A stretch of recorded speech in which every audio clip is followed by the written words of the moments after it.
ভেঙ্গে একটা কামলা রাখছি, এ তো কোদালি ওঠে না। এই কি কপাস, বেশি কপ দেওয়া যায় না? চাচা এমনি করেই তো ছাড়ে, বেশি কাটলে তো লোকের খাতে চলে যাবেন। বাসা মুখে কথাটা শোনো, তো টাকা দিয়ে রাখছি না।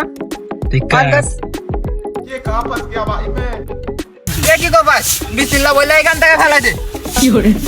আল্লাহ আল্লাহ আল্লাহ আল্লাহ আল্লাহ, আর উপরে দিয়ে দে, দে দে দে। আল্লাহ রহমত, আল্লাহ রহমত।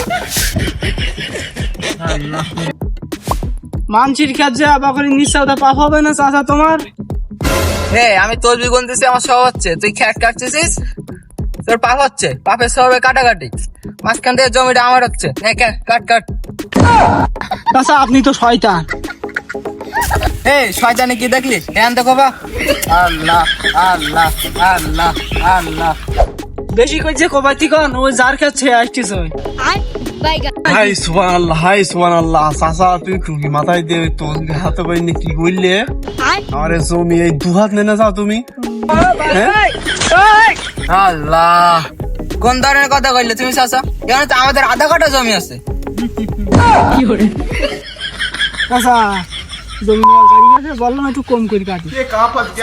হে তুই সুকর দিন, তুই সুকর দিন।